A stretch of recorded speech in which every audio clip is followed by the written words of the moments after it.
we don't apply ourselves enough. And hard work is also something that is not very synonymous with a lot of us. I want to be brutally honest with us today. Let's talk to ourselves as a people. You give your staff or an average person in Nigeria something to do, you have to constantly go back there and check that what you asked to be done has been done. How many of us are willing to put in the hours that people like Serena Williams put in to become an expert at what she does? Or even the Usain Bolts of this world. These are people who take time to develop that innate ability that God gave to them. And if you all know what the Bible says about creativity, as a matter of fact, the first line in the Bible talks about creativity. The first thing that God did was to create. And it states that in the beginning, God created the heavens and the earth. That word creativity is something that you and I, being made in the likeness of God, have embedded in us. It's in our DNA. So I am programmed to create as a human being. When I am not creating, I should ask myself, why I'm not doing this? Why am I waiting for my society to be perfect to enable me to become what I have on the inside of me? And I am focusing on the practical issues today because it's very easy for us to get lost in a lot of big words. I want us to start asking ourselves, in spite of the nation state called Nigeria, what can I bring to the table and add to this conversation? So, when you look at what was said earlier about politics, let's look at politics as an example. We have left politics to people who are not qualified or who are not interested in service. And we all complain. If we do not get involved in politics, we have no business complaining. So how many of us here are part of political parties in Nigeria? I'm talking to us as a group. How many of us? We're not engaging. So if we are not engaging as a people, we cannot certainly demand certain things from our society. So if we move from here, let's look at Lagos State as an example. There was a time when Lagos State did not get its allocations, for instance, from the federal government. Through complete ingenuity, Asiwaju then was able to run Lagos State without funding from federal. That would tell you and I that Nigeria would exist even without oil. Oil has become a burden more than a blessing. What oil has done is that it has created a dependency culture where we have all become completely emancipated and we can't really, it's like a paralysis of ideas has come on all of us as a group of people. And we need to change this mindset. When we look at nations that have moved themselves from zero to hero, if you look at the tiger countries, if you look at what happened to Singapore, there's no point belaboring the point. Mr. Denny already mentioned to you, what they focused on was intellectual excellence.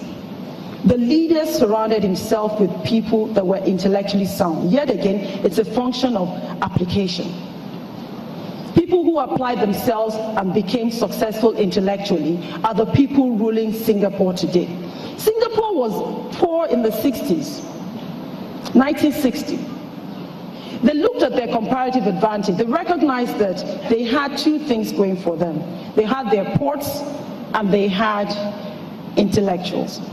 So what did they do? They made their port, the seaport, the Suez Canal, connecting Asia to Europe, and they created a first-class airport. When you go to Singapore, beautiful space, clean, lovely boulevards, beautiful trees. The last time I was at the Muritala Mohammed Airport, it was a ghostly sight. I was greeted by darkness. It's not even funny. It's sad. The immigration officials were using torchlights to read our passports, and we're looking for direct investment in Nigeria. They will run away. Nobody will invest in that kind of climate. Singapore recognized the value of first impression. You step into their country, you want to do business with them because they look like they have their act together as a country. If you look at South Korea South Korea was war-ravaged, poor, dirt poor. Their leaders decided that what is our comparative advantage as a nation? We have people. We can use labor. We can use cheap, low-quality goods as an entry point into Europe. Because they recognized that the Westerners liked beautiful, finished products. So they started exporting. They were very poor. In fact, it's a miracle that South Korea is where it is today. In a generation, they were able to change the conversation about their country. They are part of the OECD countries now as we speak. So my point is, it is possible for Nigeria to get there. But we need serious application. We need to apply ourselves to wanting to genuinely make a change as a nation. So South Korea, today, Kia Motors, we all know of Kia Motors. Kia Motors is one of the fastest selling cars in the world. Initially, people would tell you, don't buy Taiwan, don't buy South Korea. I remember we bought a Kia in Terraculture 9 years ago. Today, that car there was nothing wrong with it. It was as good as a Toyota. So that is what a country has been able to do by generally focusing and applying itself and moving from importation to exportation. Which brings me to the point that as a group of people, we're consumers. And that's you and I. We consume, almost like there's a problem. No, it is true. How many of us consider creating? What is wrong with creating things? It's like a general malaise. It's almost as if we cannot conceive the idea of creating things as Nigerians. There are Nigerians who have created, so we're not bashing everyone, but I want to challenge all of us here to start saying, I have to be a creator. I have to start bringing things to life. Because that's the only way we can move forward as a country. We cannot continue to be import dependent. We're a nation that depends 80% on importation.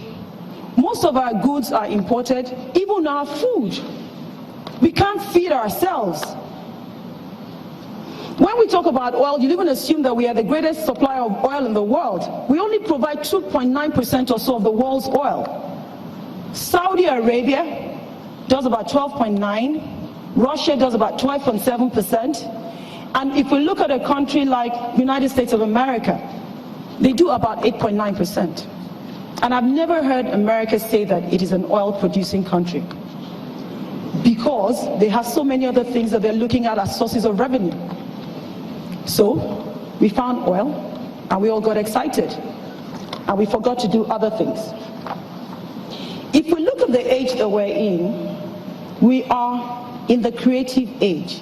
Simply put, there was the agricultural age. We moved from there to the industrial age. From the industrial age, we moved to the information technology age. The fact is, today, it is people with ideas that will rule the world. So we are in a conceptual age, a creative age, where you have the likes of Mark Zuckerberg, as was mentioned earlier, Steve Jobs, Larry Page, Jack Dorsey, Sarah Blakely. I'd like to talk about Sarah Blakely, so that it can sort of like open our minds, because I'm a woman. Let's use a woman as an example. Sarah Blakely is a lady who experienced certain discomforts like most women who are plus size would normally experience, or who just want to look beautiful. She was doing a regular job in Florida as a salesperson, wearing pantyhose, tights, basically, for Nigerian purposes. And it was hot, and it bothered her. So she cut off the feet, and then, tried to wear it, but it would slide up. To cut a long story short, she figured there was a problem. So she started researching material that she could use for making girdles. I'm sure if I say girdles, you'll all understand. All our parents wore girdles. So she found a lasting solution to the problem of women wearing these girdles that will almost suffocate them, and created this beautiful thing called Spanx that all women wear now, and they're at ease and they look beautiful wearing it. Practical solution to a very practical problem. Today she's a billionaire, listed as one of the world's richest people just by the power of the mind. And if we look at what happens in the world today, all the top, the richest people, the wealthiest people in the world today are all people who are ideas people. So when we look at places like Nigeria, we have the Jumias of this world. We have Ebony Life TV, we have DSTV, we have people who have made exceptional changes in various industries as well. We have the banks that have come in and changed, revolutionized banking in Nigeria. There are people that are doing things in Nigeria, there is no doubt. But we need to be a little bit more imaginative about how we all engage the space. And let me give you a short story about what happened to certain countries and certain companies that did not move up with the times. In 1998, Kodak, we all know Kodak. Kodak had 170,000 employees, and I'm sure some of you have seen this text being passed around, and had produced over 85% of the world's photo paper. Today, Kodak's business model is extinct, and obviously we all know digital camera has taken over.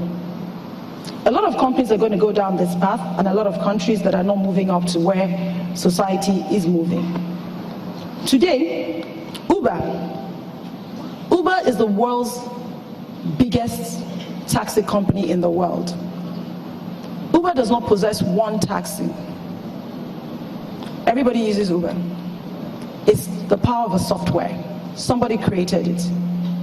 We're in the world where Airbnb, people want to rent hotel rooms, software. They do not own one single property. We're in a world where we'll soon have driverless cars.